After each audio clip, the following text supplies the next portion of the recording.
Hello students, welcome back to pi study circle. My name is Tabassum. So guys, आज की video में हम लोग डिस्कस करेंगे 12th CBSE ज्योग्राफी का अध्याय नंबर 4, जिसका नाम है मानव विकास। और इस चैप्टर के जितने भी मोस्ट इंपॉर्टेंट MCQs हैं, सो MCQs क्वेश्चन विद आंसर हम लोग यहाँ पर डिस्कस करने वाले हैं। साथ ही साथ यहाँ पर आपको PDF भी मिल जाएगी, PDF फाइल भी। सो गाइस, यहाँ पर चैप्टर नंबर 4 जिसका नाम है मानव विकास, उसके MCQs हम डिस्कस करने वाले हैं। जैसे कि आपको पता है कि CBSE ने जो है सेशन 2022 के लिए जो पेपर का पैटर्न जो है रिलीज़ किया है, उसके अकॉर्डिंग आप लोगों के जो एग्ज़ाम है वो 2 टर्म्स में होने वाले हैं। अगर हम बात करें फर्स्ट टर्म की, तो ये जो आपका चैप्टर है अध्याय 4, मतलब ये टर्म 1 के अंदर आपका आएगा और टर्म 1 आपका MCQ बेस्ड होने वाला है। इससे पिछले 2 चैप्टर मैं आपके साथ ऑलरेडी डिस्कस कर चुकी हूँ, तो उन दोनों चैप्टर्स का लिंक आपको डिस्क्रिप्शन बॉक्स में मिल जाएगा। तो उन दोनों चैप्टर के मोस्ट इंपॉर्टेंट जो MCQs हैं वो हम लोग पहले ही देख चुके हैं। ये आपकी बुक 1 है, तो आप देख लीजिए। इसके भी जो इंपॉर्टेंट MCQs हैं वो हम देखने वाले हैं। बाकी दोनों चैप्टर के लिंक डिस्क्रिप्शन बॉक्स में अवेलेबल हैं। सो गाइस, अगर आप मेरे चैनल पर न्यू हैं, अभी तक सब्सक्राइब नहीं किया है, तो फटाफट से सब्सक्राइब कर लो। आपका पूरा ज्योग्राफी का कोर्स हम यहाँ से कंप्लीट कराते हैं। आपका टर्म वाइज सिलेबस यहाँ से चल रहा है। अगर हम बात करें टर्म 1 की, तो टर्म 1 के जितने भी मोस्ट इंपॉर्टेंट MCQs हैं हर एक चैप्टर के, वो आपको यहाँ से मिलेंगे। और साथ ही साथ टर्म 2 के भी आपके सब्जेक्टिव क्वेश्चन यहाँ से प्रिपेयर होंगे। तो चैनल को जल्दी से सब्सक्राइब कर लें, साथ ही साथ बेल आइकन को दबा लें, ताकि सारी वीडियोज़ आप तक पहुँचते रहें। इसके अलावा गाइस, अगर आपके पास हिस्ट्री है या फिर ज्योग्राफी है, तो हिस्ट्री और ज्योग्राफी के भी टर्म वाइज सिलेबस हमारे चैनल पर चल रहा है। आपको पूरी प्लेलिस्ट का लिंक मैं नीचे डिस्क्रिप्शन बॉक्स में दे दूँगी, ठीक है, ताकि आप वहाँ से अपना टर्म वाइज सिलेबस कंप्लीट कर सकें। तो देखो, आप लोगों का जो गाइस फर्स्ट क्वेश्चन है वो ये है कि निम्नलिखित में से कौन सा विकास का सबसे उचित वर्णन करता है। ठीक है, कौन सा ऐसा एक मतलब वो है कारक जो विकास का सबसे उचित वर्णन करता है। तो आप देख सकते हैं, ए है गुण में धनात्मक परिवर्तन, बी है गुण में ऋणात्मक परिवर्तन, सी है आकार में परिवर्तन, या फिर डी इनमें से कोई नहीं। तो देखो, यहाँ पर जो आपका राइट ऑप्शन है, इन चारों में से कौन सा ऐसा कारक है जो विकास का सबसे सही वर्णन करता है। तो आपका ए ऑप्शन है, यानी गुण में धनात्मक परिवर्तन। तो यहाँ पर आप ए को राइट लगा दोगे। चलिए देख लेते हैं क्वेश्चन नंबर 2। क्वेश्चन नंबर 2 है गाइस आप लोगों का, मानव विकास की अवधारणा निम्नलिखित में से किस विद्वान की देन है। किसकी बात हो रही है? मानव विकास की अवधारणा की बात हो रही है। तो कौन से विद्वान की देन है ये? ए ऑप्शन है रैटजेल, बी ऑप्शन है doctor Mahbub ul Haq, C option है ग्रिफिथ टेलर, या फिर डी इनमें से कोई नहीं। तो देखो, मानव विकास की जो अवधारणा थी वो हमारे डॉक्टर महबूबुल हक की देन थी। तो यहाँ पर आपका बी ऑप्शन राइट हो जाएगा। आगे बढ़ लेते हैं गाइस। आगे है हम लोगों का क्वेश्चन नंबर 3। क्वेश्चन नंबर 3 है कि निम्नलिखित में से कौन सा देश उच्च मानव विकास वाला नहीं है। तो देखो, यहाँ पर आपसे पूछा जा रहा है कि उच्च मानव विकास वाला नहीं है। तो नहीं जब आपसे पूछा जाता है, तो आपको और ध्यान से क्वेश्चन पर टिक करने की ज़रूरत होती है। तो आप देख सकते हैं, ए ऑप्शन है नॉर्वे, बी ऑप्शन है जापान, सी ऑप्शन है अर्जेंटीना, या फिर डी मिस्र।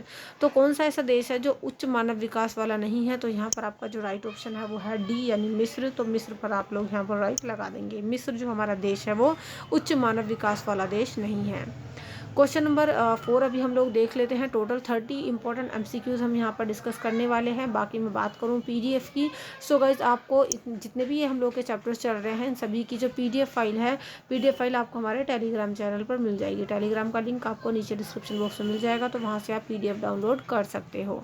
तो देखो, ये रहा हम लोगों का क्वेश्चन नंबर 4 के 1990 में किस अर्थशास्त्री ने मानव विकास सूचकांक निर्मित किया। कब की बात हो रही है? 1990 की। किस अर्थशास्त्री ने क्या निर्मित किया? मानव विकास सूचकांक। तो आपको ध्यान रखना है यहाँ पर। तो 1990 में कौन से थे जिन्होंने मानव विकास सूचकांक निर्मित किया? ए ऑप्शन है doctor Manmohan Singh, B option है doctor Mahbub ul Haq, C option है अमर्त्य सेन, या फिर डी इनमें से कोई नहीं। तो देखो, यहाँ पर जो डॉक्टर महबूबुल हक थे, उन्होंने जो है 1990 में मानव विकास सूचकांक निर्मित किया। तो यहाँ पर आप लोगों का ऑप्शन राइट हो जाएगा। आगे बढ़ लेते हैं। क्वेश्चन नंबर 5, निम्नलिखित में से कौन सा मानव विकास का स्तंभ नहीं है। तो देखो, यहाँ पर भी आपसे नहीं पूछा है, तो आपको ध्यान से यहाँ पर राइट लगाना होगा।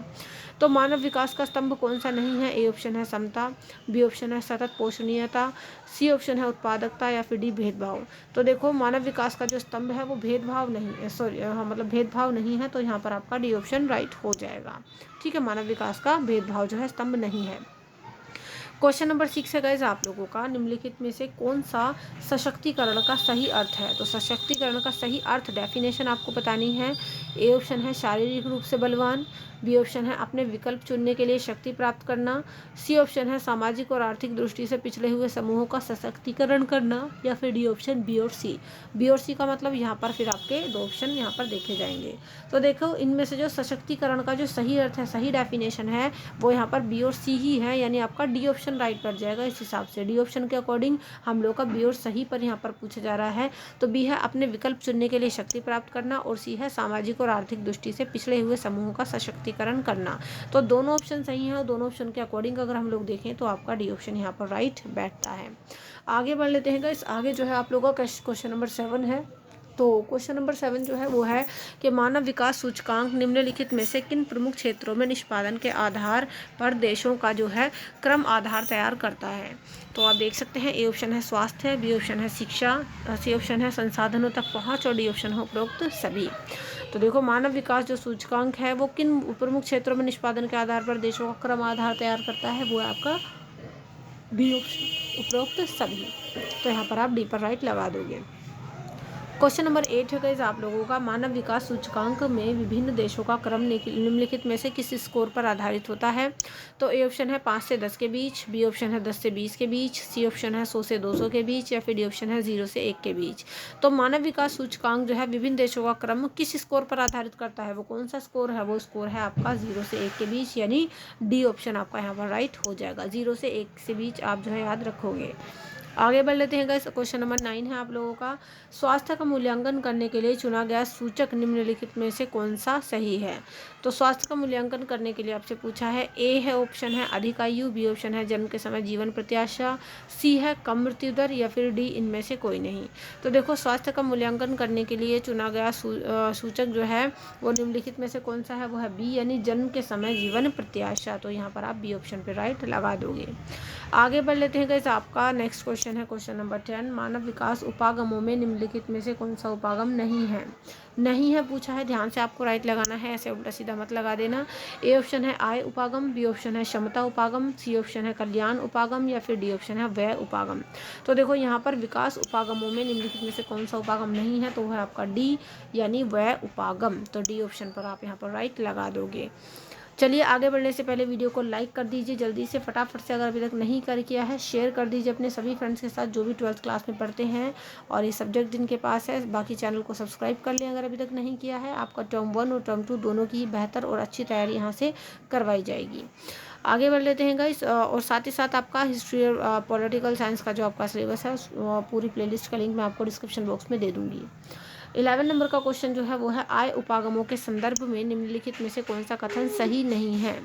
ठीक है, तो सही नहीं है यहाँ पर आपको बताना है। ए ऑप्शन है आय का स्तर ऊंचा होगा पर मानव विकास का स्तर भी ऊंचा होगा। ठीक है, बी ऑप्शन है आय का स्तर ऊंचा होने पर मानव विकास का स्तर कैसा होगा, निम्न होगा यानी नीचा होगा।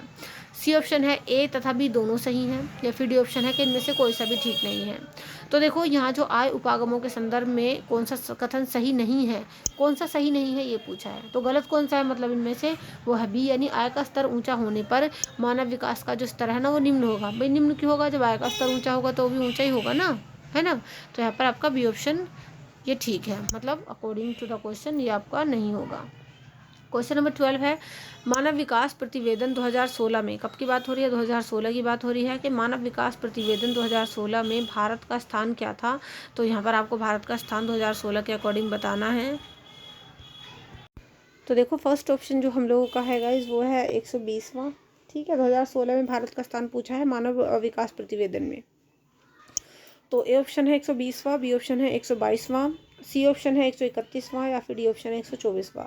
तो यहाँ पर जो आपका राइट ऑप्शन है वो है सी, यानी 131वां। ठीक है, तो यहाँ पर 131वें पे आप राइट लगा दोगे। क्वेश्चन नंबर 13 है, विश्व में मानव विकास प्रतिवेदन 2015 के अनुसार सर्वोच्च उच्च मूल्य सूचकांक वाला देश कौन सा था, ये आपको बताना है। ए ऑप्शन है जर्मनी, बी ऑप्शन है पाकिस्तान, सी ऑप्शन है जापान, या फिर डी ऑप्शन नॉर्वे। तो देखो विश्व में जो मानव विकास प्रतिवेदन 2015 के अनुसार पूछा है ना, यहाँ पर सर्वोच्च उच्च मूल्य सूचकांक वाला देश कौन सा था, वो था आपका जर्मनी, यानी आपका ए ऑप्शन यहाँ पर राइट हो जाएगा। क्वेश्चन नंबर 14 देख लेते हैं गाइस। टोटल 30 क्वेश्चन हम यहाँ पर डिस्कस करने वाले हैं। तो अभी हम लोग पहुँच चुके हैं क्वेश्चन नंबर 14 की तरफ। आगे बढ़ लेते हैं। बाकी जल्दी से लाइक कर दीजिए अगर अभी तक नहीं किया है तो, और हमारे पाई स्टडी सर्कल चैनल को फटाफट से सब्सक्राइब कर लीजिए ताकि आपके पास सारी वीडियोस के नोटिफिकेशन पहुंचते रहें। तो देखो क्वेश्चन नंबर 14 है, मानव विकास का अर्थ क्या होता है। बहुत ही ईजी क्वेश्चन है, ये आपको बिल्कुल ध्यान रखना है। मानव विकास का अर्थ क्या होता है। ए ऑप्शन है आर्थिक सुधार, बी ऑप्शन है सामाजिक सुधार, सी ऑप्शन है गुणवत्ता में सुधार, या फिर डी ऑप्शन है इनमें से कोई नहीं। तो देखो आप देख सकते हैं यहाँ पर आपका सी ऑप्शन राइट हो जाएगा। क्वेश्चन नंबर 15 है गाइज, आप लोगों का निम्नलिखित में से कौन सा मानव विकास का स्तंभ नहीं है। तो नहीं है आप ध्यान रखोगे। ए ऑप्शन है समता, बी है सतत पोषणीयता, सी ऑप्शन है उत्पादकता, या फिर डी ऑप्शन व्यापारीकरण। तो देखो आप देख सकते हो यहाँ पर कि मानव विकास का स्तंभ जो नहीं है ना, वो है आपका डी ऑप्शन यानी व्यापारीकरण। तो आप व्यापारीकरण को यहाँ पर राइट कर दोगे। क्वेश्चन नंबर 16 है आप लोगों का, कौन सामाजिक भूगोल का उपक्षेत्र नहीं है। तो यहाँ पर भी नहीं पूछा है, ध्यान से आपको राइट लगाना है।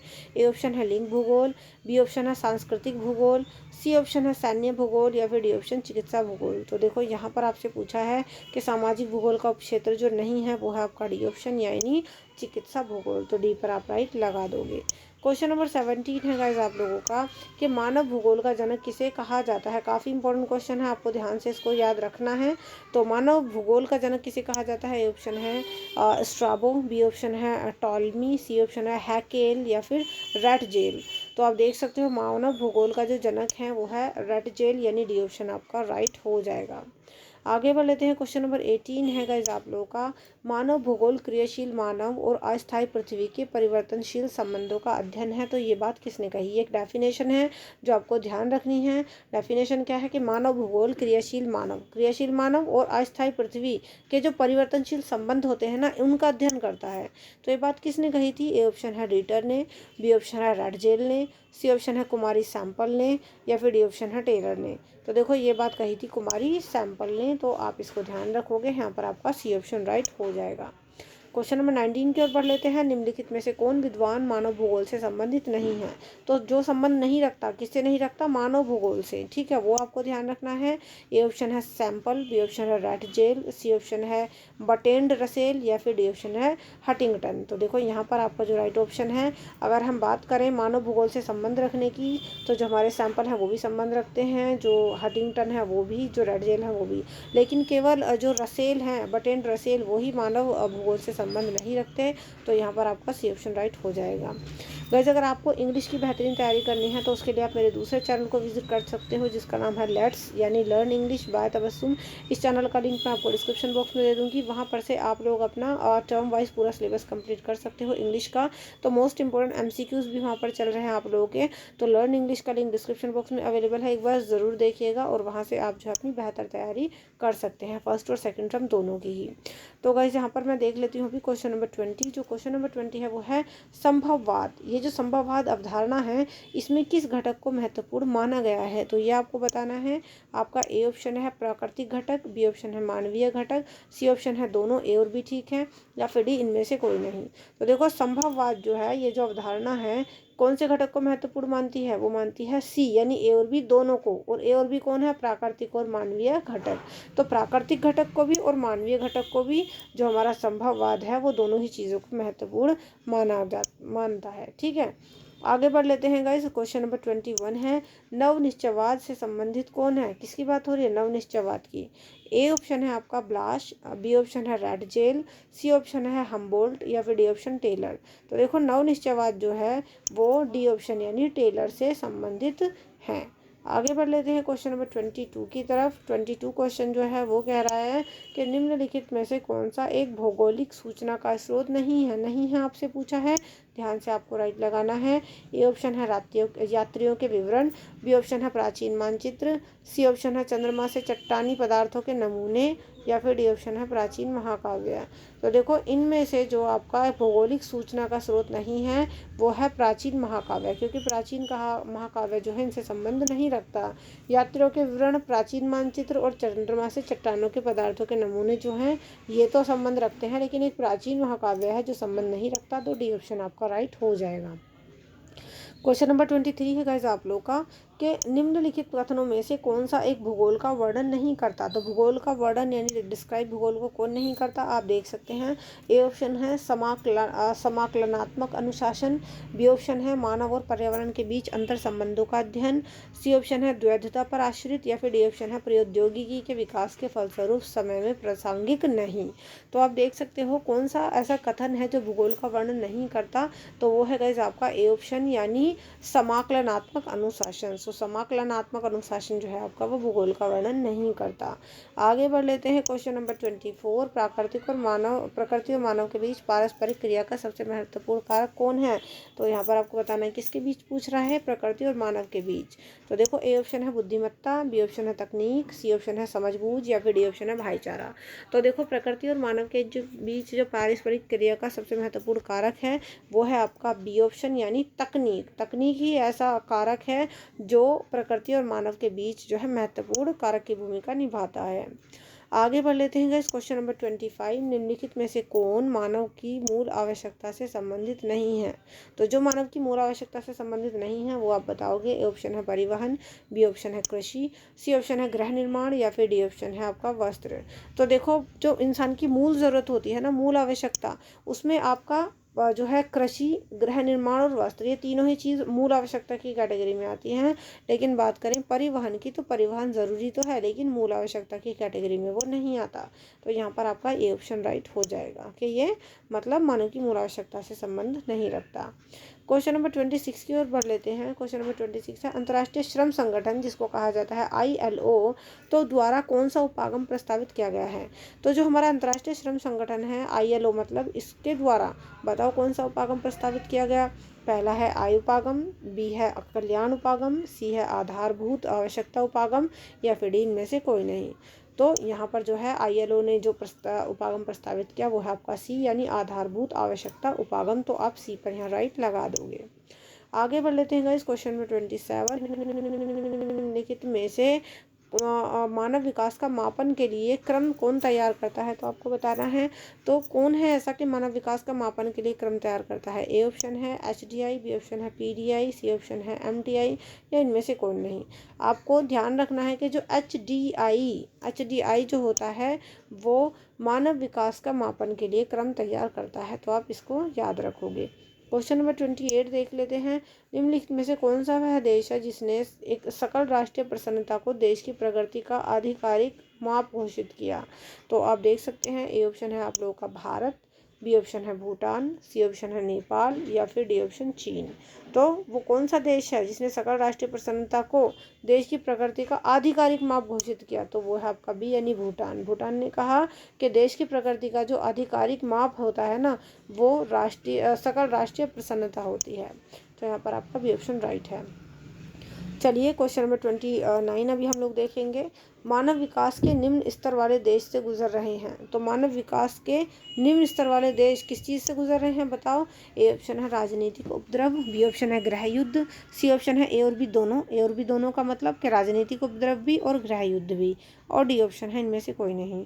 तो देखो मुझे मानव विकास के निम्न स्तर का मतलब निचले स्तर वाले देश है ना, वो बेचारे किस चीज़ से गुजर रहे हैं, राजनीतिक उपद्रव और गृह युद्ध दोनों से ही गुजर रहे हैं, यानी ए और बी आपका यहाँ पर राइट ऑप्शन है। और ए और बी जब आपका राइट होता है तो वो सी में आ जाएगा। तो सी ऑप्शन आपका राइट हुआ क्योंकि सी में ही लिखा है कि ए और बी दोनों। Last and final question of this video guys जो हम लोग का है वो है कि निम्नलिखित में से कौन सा कथन वृद्धि के संदर्भ में सत्य है। वृद्धि के संदर्भ में आपसे पूछा है कि कौन सा कथन सत्य है। ए ऑप्शन है इसका चिन्ह धनात्मक और ऋणात्मक हो सकता है, मतलब है ना, या तो धनात्मक या ऋणात्मक। बी है इसका चिन्ह केवल धनात्मक हो सकता है, सी है इसका चिन्ह केवल ऋणात्मक हो सकता है, या फिर ए, या फिर इनमें से कोई नहीं। तो देखो जो वृद्धि के संबंध में कथन सही है वो पहला है कि इसका चिन्ह जो होता है ना वो धनात्मक भी हो सकता है और ऋणात्मक भी हो सकता है। तो यहाँ पर आपका ए ऑप्शन राइट हो जाएगा। So guys with this we have done 30 most important MCQs of the chapter number 4। I hope आपको ये वीडियो पसंद आई होगी। अगर आपको वीडियो अच्छी लगी हो तो लाइक करें, शेयर करें, मेरे चैनल को जल्दी से सब्सक्राइब करें। साथ ही साथ अगर आपको PDF चाहिए तो PDF के लिए टेलीग्राम चैनल को ज्वाइन करना ना भूलें। इससे पिछले चैप्टर हम लोग ऑलरेडी कर चुके हैं, MCQs में करवा चुकी हूँ। सभी चैप्टर्स के लिंक आपको डिस्क्रिप्शन बॉक्स में मिल जाएंगे। साथ ही साथ आप डिस्क्रिप्शन बॉक्स के थ्रू जाकर आपको पूरी पूरी प्लेलिस्ट का जो है पॉलिटिकल साइंस और हिस्ट्री का लिंक भी मैं आपको डिस्क्रिप्शन बॉक्स में दे दूँगी, वहाँ से आप अच्छी तैयारी कर सकते हैं। इसके अलावा गाइस जो है आप मेरे दूसरे चैनल को विजिट करना बिल्कुल मत भूलिएगा, जिसका नाम है लेट्स यानी लर्न इंग्लिश बाय तबस्सुम। वहाँ पर मैं आप लोगों का 12th क्लास का इंग्लिश का सिलेबस करा रही हूँ। साथ ही आप वहाँ पर अपने टेंसेस वगैरह भी सीख सकते हैं, डेली यूज़ इंग्लिश सेंटेंसेस वगैरह भी आप वहाँ से सीख सकते हैं। तो इंग्लिश के लिए आप मेरे दूसरे चैनल को विजिट करना ना भूलें, link in description box. So guys next video में मिलते हैं। लाइक शेयर कर दीजिएगा, कमेंट करके अपना फीडबैक भी मेरे साथ शेयर करिएगा। So see you in the next video, till then keep studying and bye study. Thank you so much and good bye.